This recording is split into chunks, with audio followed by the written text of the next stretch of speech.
আচ্ছা, আজকে production planning and কন্ট্রোলের যে লেকচারটি দেখবো সেটি লেকচার 5 দেখতে পাচ্ছ তোমরা ক্যাপাসিটি প্ল্যানিং। এই ক্যাপাসিটি প্ল্যানিং সম্পর্কে আজকে আলোচনা করব। তো এর আগে আমরা অনেকগুলো লেকচার দেখেছি, তারই ধারাবাহিকতায় আজকে ক্যাপাসিটি প্ল্যানিং। তো শব্দটা দিয়ে কিন্তু আমরা বুঝতে পারছি ক্যাপাসিটি প্ল্যানিং অর্থাৎ আমার যে প্লান্ট রয়েছে, আমার যে অর্গানাইজেশন রয়েছে, সেই অর্গানাইজেশন বা প্লান্টে কি পরিমাণ উৎপাদন সম্ভব, এটা হচ্ছে আমার ক্যাপাসিটি। এবং এটা আমি কিভাবে করব সেটা হচ্ছে আমার প্ল্যানিং। অর্থাৎ আমার তো শুধু শুধু অর্ডার নিলে হবে না, আমার অ্যানালাইসিস করেই কিন্তু অর্ডারটা নিতে হবে। ঠিক আছে? যে আমরা বলি না একটা শব্দ ক্যাপাসিটি কতটুকু, অর্থাৎ সেই ক্যাপাসিটির কথা বলছি বা সেই ক্যাপাসিটি প্ল্যানিং এর কথা বলছি। আমরা এমন ভাবে ডিজাইন করি যদি ক্যাপাসিটি টাকে বাড়ানো যায়, আবার এলোমেলো করে হলে ক্যাপাসিটিটা কমে যায়। তো চলো শুরু করি আজকে lecture capacity planning. First of all আমাদের জানা দরকার ক্যাপাসিটি প্ল্যানিংটা কি। আমরা তার শব্দগত অর্থ বিশ্লেষণ করলাম।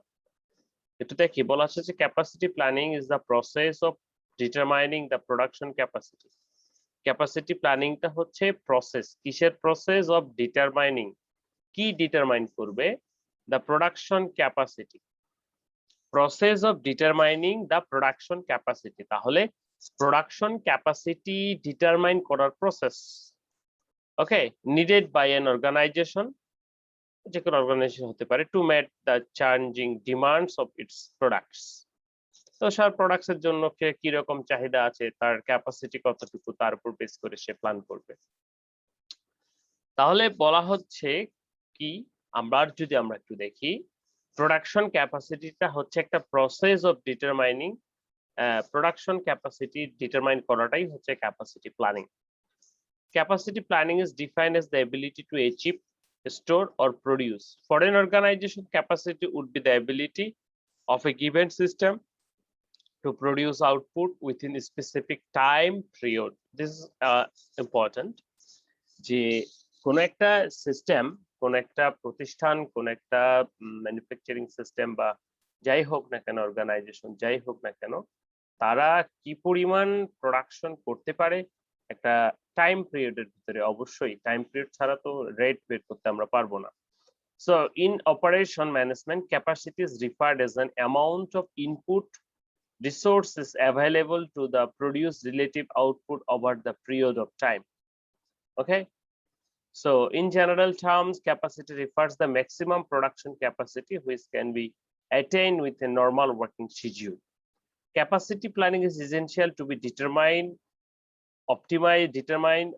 optimization, utilization of resources and play important role decision making, extension, example, etc. এখানে একটা ছবি আমরা দেখতে পাচ্ছি যে লোড ক্যাপাসিটি, যে আমার ক্যাপাসিটি কত, একটা মেশিনের ক্যাপাসিটি কত। আমরা আগে মোটরের এফিসিয়েন্সি ভাবতাম, ক্যাপাসিটি কত, যে কতটুকু তুলতে পারি, যে একটা ট্রাক 7 টন নিতে পারে, দিস দ্য ক্যাপাসিটি। একটা ডাইং ফ্যাক্টরি 30 টন ডাইং করতে পারে, এটা তার ক্যাপাসিটি। তাহলে ক্যাপাসিটি প্ল্যানিং এতক্ষণে আমরা তাহলে বুঝতে পেরেছি যে প্রোডাকশন আমার কতটুকু হবে বা প্রোডাকশন ক্যাপাসিটি কতটুকু হবে, সেটির যে অ্যানালাইসিস বা প্রসেস, সেটা আইডেন্টিফিকেশনের, সেটিকে আমরা বলছি capacity planning. Okay, so this is definition. So আশা করি বুঝতে পেরেছো। একটা এক্সাম্পল দেখে নিই তাহলে একটু ক্লিয়ার হবে। বলা হচ্ছে an example of this firm when, মনে করো একটা ফার্মে 20 জন এমপ্লয়ি আছে, তারা প্রতিদিন 20 ঘন্টা করে কাজ করে একটা সপ্তাহে। তাহলে ম্যাক্সিমাম তারা কত কাজ করে উইদাউট এক্সট্রা, দেন 400 আওয়ার, 400 উইকলি ওয়ার্কিং ক্যাপাসিটি। অর্থাৎ তাদের তাহলে আমরা এই ফার্মের যদি 20 জন এমপ্লয়ি 20 ঘন্টা করে কাজ করে সপ্তাহে, তাহলে 5 দিন যদি কাজ করে, বা 20 20 400 হচ্ছে কয় দিনে, a week, then a firm has 400 weekly working capacity.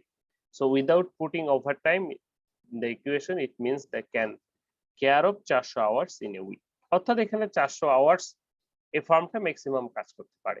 তাহলে এই 400 আওয়ার্স হচ্ছে এই ফার্মটার ক্যাপাসিটি। তাহলে এই ফার্মটা যখন কোনো অর্ডার নিবে বা কোথাও থেকে কোনো কিছু ধরবে, তখন সে কি করবে, এই যে 400 আওয়ার্স, এই 400 আওয়ার্স এর ভিতরে সে ক্যালকুলেট করবে যে আমার তো এর থেকে বেশি নাই, তাহলে তাকে এই 400 আওয়ার্স এর ভিতরেই কিন্তু কথা বলতে হবে, বা সে যেগুলো টাস্ক গুলো ধরবে সেগুলোতে এই যেন 400 আওয়ার্স এর ভিতরে কমপ্লিট করা যায়।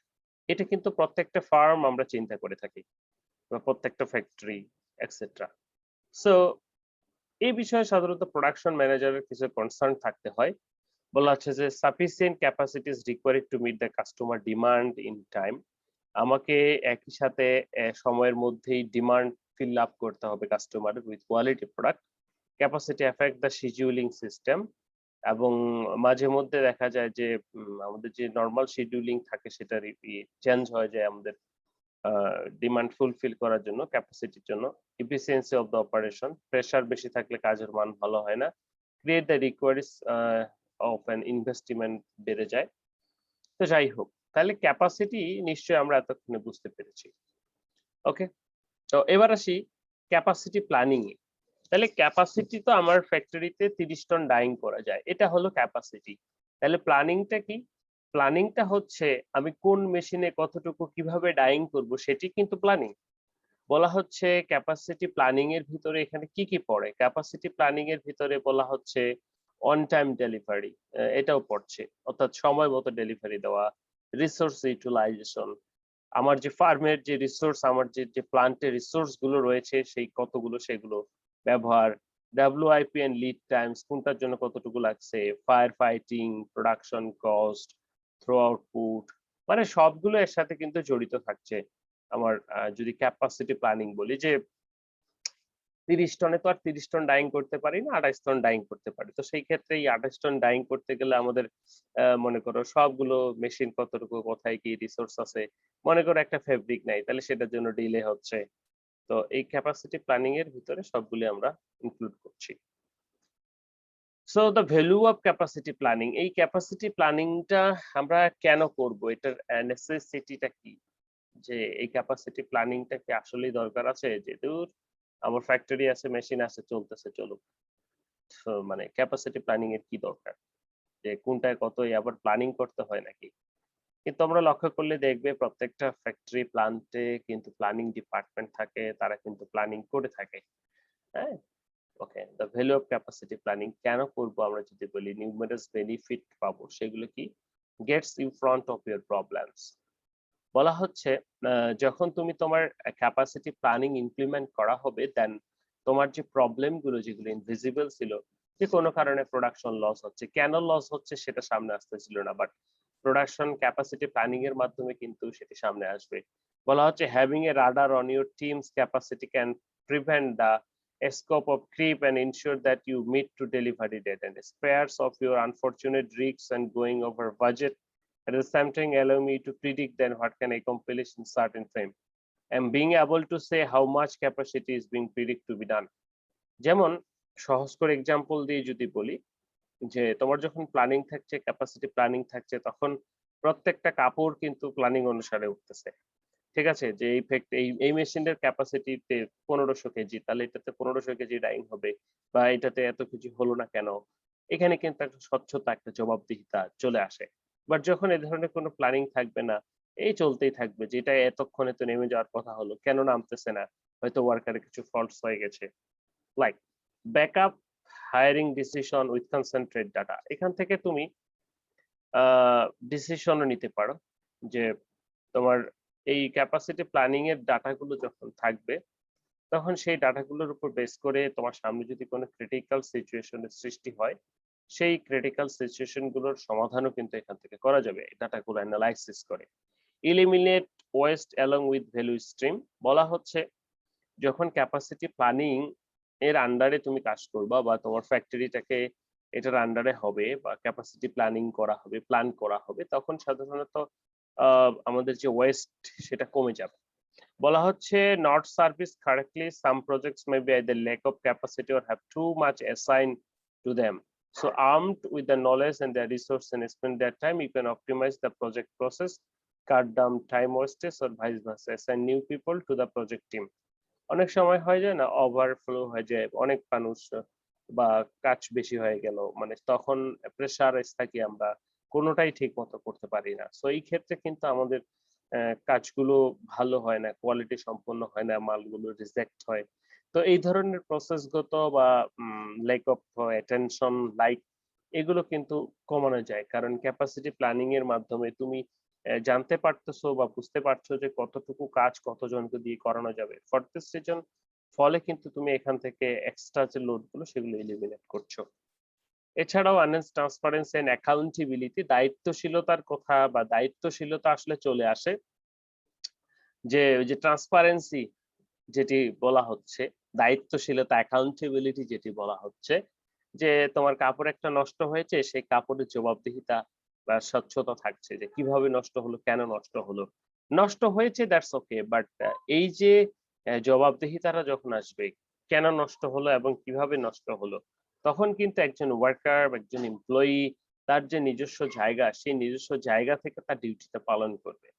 ঠিক আছে? সো অ্যাকাউন্টেবিলিটি এবং ট্রান্সপারেন্সিও কিন্তু ইনশিওর হবে। তাহলে আমরা অনেকগুলো পয়েন্টস দেখলাম। যেমন প্রবলেম গুলো ধরা যাবে, ডিসিশন নিতে পারবো, আমাদের যে ওয়েস্ট ভ্যালু অর্থাৎ আমাদের ওয়েস্টেজ কমানো যাবে, ট্রান্সপারেন্সি এন্ড অ্যাকাউন্টেবিলিটি বাড়ানো যাবে। ওকে।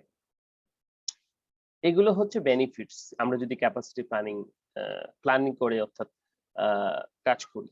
মানে আমাদের ফ্যাক্টরিতে তো প্ল্যান্ট আছেই, তারা তো কাজ করছে। এখন ঘটনা হচ্ছে ক্যাপাসিটি আছে তো সেটা যদি প্ল্যানিং অনুসারে না হয় তাহলে তো সেটা ঠিকঠাক হবে না। Okay, now the common capacity planning mistakes. আমরা যখন আমাদের ফ্যাক্টরিতে আমাদের প্ল্যান্টে সাধারণত এই ধরনের প্ল্যানিং ডিপার্টমেন্ট থাকে, তারা সাধারণত এরকম প্ল্যানিং থাকে কিন্তু মাঝে মধ্যে তাদের কিছু প্রবলেম হয়ে যায়। তো এখানে দুটো প্রবলেমকে আইডেন্টিফাই করা হচ্ছে। সেই দুটো প্রবলেম যদি আমরা দেখি যে একটি হচ্ছে যে ওভার এস্টিমেটিং এন এমপ্লয়িজ অ্যাভাইলেবিলিটি, আরেকটি হচ্ছে যে mismatch between skill and sets and projects. প্রথমটা কি বলা হচ্ছে ওভার এস্টিমেটিং এন্ড এমপ্লয়িজ অ্যাভাইলেবিলিটি, যে তুমি যতটুকু কাজ করতে পারছো তার থেকে যদি তোমাকে বেশি কাজ দেওয়া হয় তাহলে তো তোমার ভুল হওয়ার সম্ভাবনা থাকবেই। এখন প্ল্যানিং ডিপার্টমেন্ট ভাবছে যে না তুমি কাজগুলো শেষ করতে পারবা, নো প্রবলেম। বাট আসলেই তোমাকে এই পরিমাণ কাজ দেওয়া হলো, তোমার বস দিল, কিন্তু আসলেই তো তুমি সেটা করতে পারছো না। তো এইটাকে আমরা over estimating of employees availability বলি। যে আমরা মনে করছি লোকটা ৭ দিনে মনে করো ২৫ টা ইট মানে একদিনে মানে ঘন্টায় ২৫ টা ইট বানাতে পারবে। কিন্তু আসলেই সে ঘন্টায় কিন্তু ২৫ টা ইট বানাতে পারছে না। তো সেটা কিন্তু ওভার এস্টিমেটিং। ঠিক আছে? সেকেন্ডলি আরেকটা হচ্ছে mismatch between skill sets and projects, যেটি হচ্ছে যে মিসম্যাচটা কেন হচ্ছে between skill sets and projects. এটা হচ্ছে মানুষের ব্যক্তিগত একটা ইফিসিয়েন্সি থাকে একটা কাজের প্রতি। মনে করো একটা শ্রমিক সে বোতাম লাগাতে ভালো পারে, আরেকজন আছে সে বারটেক সেলাই করতে ভালো পারে, বা আরেকজন আছে লেভেল লাগাতে ভালো পারে। তো একেকজনের একেকটা মানে ইয়ে থাকতেই পারে, অ্যাট্রাকশন বা যেটাই বলি না কেন। এখন তাকে দিয়ে যদি সেটা না কাজ না করিয়ে যে বাটন ভালো লাগাতে পারে তাকে বললাম তুমি বারটেক করো, বারটেকিং করো অথবা লেভেল লাগাও। আর যে লেভেল লাগাইতে ভালো পারে তাকে বললাম যে তুমি বাটন লাগাও। তাহলে ঘটনাটা কি হলো? করতে পারবে দুজনেই। কিন্তু ঝামেলাটা হচ্ছে সে যতখানি এফিসিয়েন্সি নিয়ে কাজটা করতে পারতো স্কিল নিয়ে, সেটা কিন্তু সে করতে পারছে না। তো এই যে মিসম্যাচ আমরা যখন প্ল্যানিং করে থাকি তখন সাধারণত এই ঘটনাটা ঘটে থাকে। তো কমন ক্যাপাসিটি প্ল্যানিং মিস্টেক এ দুটো মানে অহরহ বা প্রচুর পরিমাণে হয়। প্রথমটা যেটা যে আমরা আসলে ওভার এস্টিমেটেড করে ফেলি যে আমাদের এমপ্লয়ি আছে সে এগুলো সব করে ফেলতে পারবে। কিন্তু আল্টিমেট তো সব করে না। So it is A problem of planning, common problem. Now capacity planning classification. আমরা যদি ক্লাসিফিকেশন করি যে এই প্ল্যানিং গুলো আসলে কিভাবে করা হয় ক্যাপাসিটি প্ল্যানিং গুলো। এগুলো সাধারণত আমরা রেঞ্জে ভাগ করছি ক্যাটেগরিজে। সেটি হচ্ছে যে লং রেঞ্জ বা long term capacity, medium term capacity and short term capacity planning. তো লং টার্ম ক্যাপাসিটি প্ল্যানিং নামগুলো দিয়েই কিন্তু এর গুরুত্ব বহন করছে যে এটা একটা দীর্ঘমেয়াদী পরিকল্পনা নিয়ে করা হয়ে থাকে।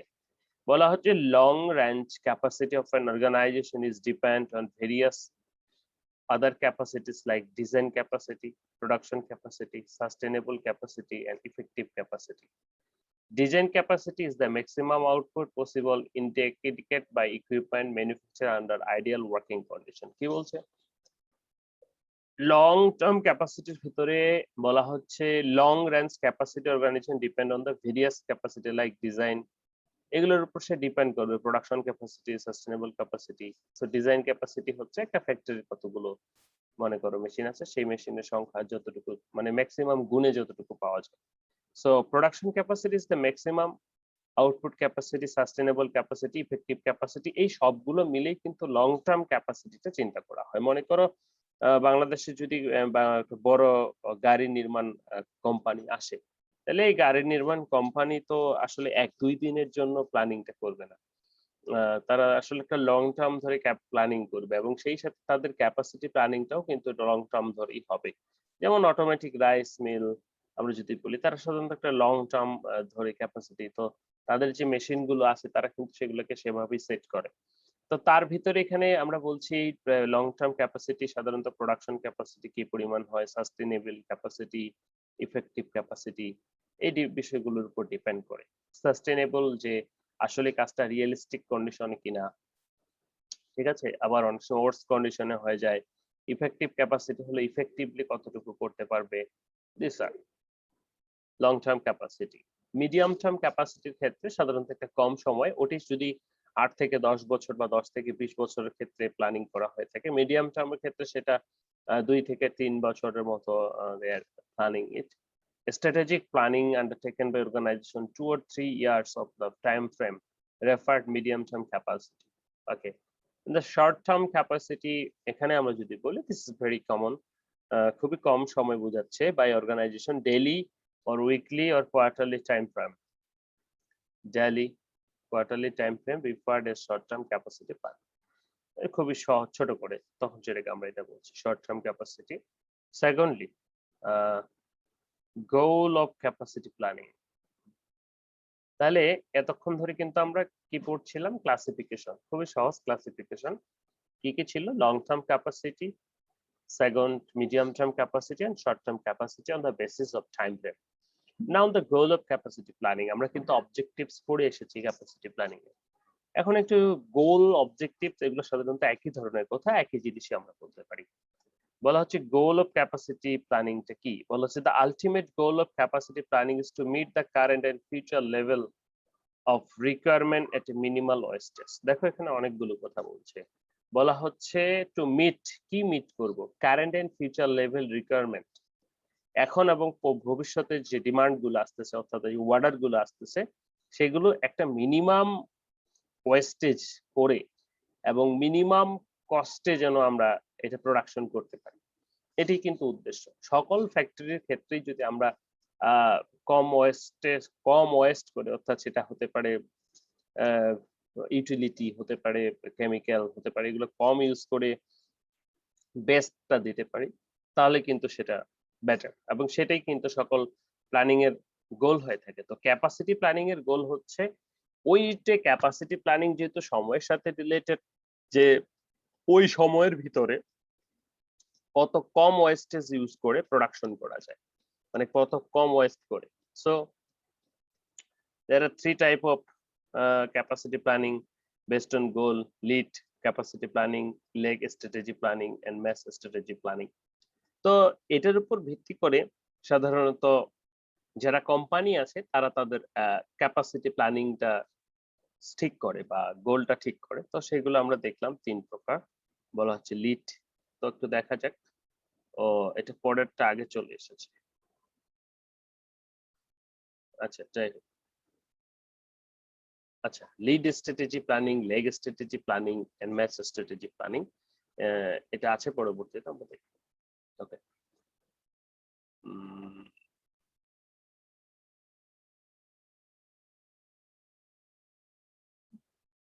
আচ্ছা, সরি ফর দ্যাট।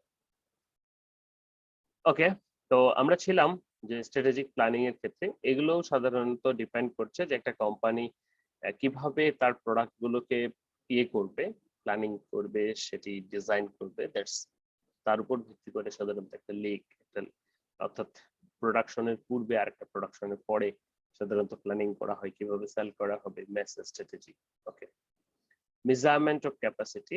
এখন যদি আমরা আসি যে এই ক্যাপাসিটিটাকে আসলে আমরা মেজার করব কিভাবে, তো এই মেজার করতে গেলে সাধারণত আমাদের একটা ইউনিট বা একক লাগবে। তো সেটিকে সময়ের উপর ভিত্তি করে হতে পারে, যেমন time, minute, hour, day, week, এর ভিতরে সে কতটুকু করতে পারছে, যে তোমার ক্যাপাসিটি কত আমরা কিভাবে বুঝবো যে তুমি এক ঘন্টায় মনে করে 100টা ইট তুলতে পারো, এটা আরেকজন আছে 80টা ইট তুলতে পারে। ওকে, এখন এটা আমাদের ক্ষেত্রে, ফ্যাক্টরির ক্ষেত্রে তাহলে কতগুলো ইনপুট দিলাম, কতগুলো আউটপুট দিলাম। তো সেখানে মেজার করার জন্য ক্যাপাসিটিটাকে আমাদের এখানে দুটো টার্ম দেখাচ্ছে, একটা হচ্ছে ইনপুট মেজার ক্যাপাসিটি আর একটা হচ্ছে আউটপুট মেজার ক্যাপাসিটি। তো ইনপুট মেজার ক্যাপাসিটিটা কি? ইনপুট মেজার ক্যাপাসিটিটা হচ্ছে যে কতগুলো ইনপুট দিলাম, র মেটেরিয়াল ইউজ করলাম, সেটা হচ্ছে তাহলেই আমরা বুঝে যাব, আমাদের একটা ধারণা মেজারমেন্ট ক্যাপাসিটি চলে আসবে, ধারণা চলে আসবে যে ক্যাপাসিটিটা, যে একটা অনুষ্ঠানে তুমি এক বস্তা আটার লুচি তৈরি করেছো, তাহলে তুমি কতগুলো লুচি তৈরি করেছো সেটার একটা মোটামুটি। আবার আউটপুট মেজারমেন্ট যদি বলি যে এখানে মানে 2 বস্তা লুচি হয়েছে এমনি, তাহলে 2 বস্তা লুচি আমরা যদি এটা জেনে থাকি যে 2 বস্তা লুচি সাধারণত 1 বস্তা আটা লাগে, তাহলে কিন্তু আমাদের দুটো বা আমরা কিন্তু মেজার করতে পারছি যে ইনপুট হোক বা সেটা আউটপুট হোক, সেই ইনপুট বা আউটপুট দিয়ে কিন্তু ক্যাপাসিটিটাকে মেজার করা যাচ্ছে। বলা হচ্ছে when using input measure of capacity, the measure selected is defined by the k input into the process, where the provision capacity is fixed and it is often easier to measure the capacity by inputs. For example, rooms available in a hotel or seats in a conference room or venue. এটা হচ্ছে input মেজারের এর উদাহরণ। মনে করো একটা cinema হলে একটা নির্দিষ্ট সংখ্যক সিট নাম্বার আছে, তো এখন একটা সিনেমা হলো, তাহলে সেখানে কতগুলো সিট ফিল আপ হয়েছিল সেটি সাধারণত ইনপুট মেজারমেন্ট ক্যাপাসিটি। ঠিক আছে, সেটা দিয়ে আমরা মাপতে পারি যে এখানে 500 লোক বসতে পারে, তাহলে এই ক্যাপাসিটিটা 500, তাই না? আবার আউটপুট মেজার ক্যাপাসিটি বলা আছে যে count in finish unit from the process এর mobile phones produce a day or car manufacturing per a week this, অর্থাৎ তাহলে কতগুলো হচ্ছে, প্রোডাকশন হচ্ছে কোনো কিছু থেকে, সেটা আউটপুট মেজারমেন্ট প্রো। অর্থাৎ একটা হলো ইনপুট মেজার করব বা হিসেব করব, আর একটা হচ্ছে আউটপুট হিসেব করব, বা ইনপুট অথবা আউটপুট যে কোনো একটা হিসেব করেও কিন্তু আমরা আমাদের যে ক্যাপাসিটিটা রয়েছে সেটি মেজার করতে পারি। ঠিক আছে, ওকে, আশা করি ক্লিয়ার। তো এখানে ইনপুট এবং আউটপুট ক্যাপাসিটির রয়েছে, আমরা যদি একটু দেখি একটা উদাহরণ, যেমন মিউজিক ফেস্টিভ্যাল একটা প্রসেস, সেখানে ইনপুট ক্যাপাসিটি হচ্ছে স্কয়ার মিটারস অফ ল্যান্ড, কতটুকু জায়গা আছে একটা মাঠে মনে করা হবে, সেখানে কতটুকু জায়গা আছে, তাহলে এই জায়গায় কতগুলো লোক ধরতে পারে, এটা হচ্ছে ইনপুট মেজার ক্যাপাসিটি। আউটপুট ক্যাপাসিটিটা কি? নাম্বার অফ ফেস্টিভ্যাল অ্যাটেন্ডস, কতজন এখানে উপস্থিত হয়েছিল, সেটা হচ্ছে output capacity. Hotel room available, কতগুলো গেস্ট আসছে, তারপর মেশিন ক্যাপাসিটি, হ্যাঁ, মিল্ক লেকচার, অর্থাৎ ইনপুট মাপেও করতে পারি, আউটপুট মেপেও কিন্তু আমরা এই ক্যাপাসিটিটাকে প্ল্যানিং করতে পারি। যেমন একটা ডাইং ফ্যাক্টরিতে যদি বলি 30 টন ডাইং করা যায়, এটা হচ্ছে ইনপুট ক্যাপাসিটি। আউটপুট ক্যাপাসিটি কি? এখানে 28 টন ডাইং করা হয়েছে, তাহলে এটা 28 টন ডাইং করা যাবে, এটা হচ্ছে আউটপুট ক্যাপাসিটি। ওকে, এই ক্যাপাসিটির ফর্মুলাকে আমরা এইভাবে বলতে পারি time available by time of task. তো এখানে একটা এক্সাম্পল দেওয়া আছে, সেই এক্সাম্পলটা আমরা একটু দেখি। বলা হচ্ছে for example a service provider works on 8 hours a day, take 15 minutes of coffee break, তাহলে 8 ঘন্টা প্লাস এখানে 15 minutes plus 15 minutes, okay, and half hour lunch break, half hour অর্থাৎ 30 minutes. The time available for the work is 7 hours. এখানে 30 যদি 1 ঘন্টা চলে যায় তাহলে 7 hourই থাকে per day. So if the particular worker's fitness instructor and he depends 70 minutes with each customer, মানে প্রত্যেকে 70 মিনিট পাবে একটা করে কাস্টমার ডিল করার জন্য, সরি 70 মিনিট কাস্টমার ডিল করতে করে এবং 10 minute consultant and booking 1 hour gym session. So how many clients could instructor process during 5 day week? তো দেখো অর্থাৎ তাহলে এখানে যে কেসটা বলা হচ্ছে সেই ইনস্ট্রাক্টর কতগুলো ক্লায়েন্টের সাথে কথা বলতে পারবে। দেখো 7 ঘন্টা পার ডে তার হিসাব, 8 ঘন্টা ছিল, সেখান থেকে 15 minutes coffee break plus lunch 13 minutes, total 1 hour 60, মানে 1 ঘন্টা চলে গেছে, তাহলে 8 ঘন্টা থাকলো। এখন 60 মিনিট পার আওয়ার, তাহলে কি করা হচ্ছে যে 60 মিনিট পার আওয়ার যদি হয় 5 দিন 70 ঘন্টা, তাহলে পার ক্লায়েন্টে, এটা মিনিটে করে নিচ্ছে, তাহলে 70 মিনিটস পার ক্লায়েন্টে যদি তার যায়, তাহলে সে 30টা ক্লায়েন্টস পার উইকে করতে পারবে। এটি হচ্ছে কিন্তু তার এই কেসের capacity. Time of task, time available, প্রথমে উপরে টোটাল টাইমটা বের করতে হবে। তাহলে 7 দিনে 60 মিনিট করে যদি গুণ করা তা 5, তাহলে সেটা বেরোবে হচ্ছে টোটাল টাইম বাই হচ্ছে আমাদের একটা কাজে কতটুকু সময় লাগে। তাহলে আমরা সেই টোটাল টাইমকে একটা কাজের সময় দিয়ে ভাগ করলে আমাদের total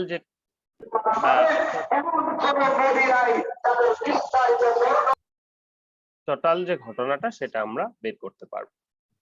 okay, measurement of capacity, আমরা আসলে প্রথমে দুটো দেখেছিলাম যে ইনপুট এবং আউটপুট মেজার করে করতে পারি। আরো কিছু ক্যাপাসিটি মেজারমেন্ট রয়েছে, আমরা যদি বলি সেটি হচ্ছে প্রথমটা ডিজাইন ক্যাপাসিটি। ডিজাইন ক্যাপাসিটি কি, যে একটা মেশিনের যতটুকু আছে ততটুকুই সেটি, অর্থাৎ আমরা ডিজাইন করলাম যে আমাদের ফ্যাক্টরি হবে 30 টন, এখানে 10টা বা 15টা মেশিন আসবে, এই 15টা মেশিন 30 টন কভার করবে, আসলে কিন্তু 30 টন করে না, কিন্তু আমরা যখন স্কেচ করছি, ডিজাইন আঁকছি, তখন কিন্তু আমরা 30 টন অ্যানালাইসিস করছি, সেটাকে আমরা ডিজাইন ক্যাপাসিটি বলি। বলা হচ্ছে of the facility of plant or engineer rate of outputs or service under or full sample operation condition. For example, the design capacity cement plant is 150 ton per day and sugar plant is of the per day, etc. অর্থাৎ আমরা যেটা plan করি, আমরা যেটা theoretically plan করি, সেটি হচ্ছে design capacity, অর্থাৎ আমরা যেটা খাতা কলমে ডিজাইন করি যে এতটুকু এতটুকু হবে। Now the system capacity, system capacity কি বলা হচ্ছে, the maximum output of specific product mix then system of workers machine producing an intricate whole.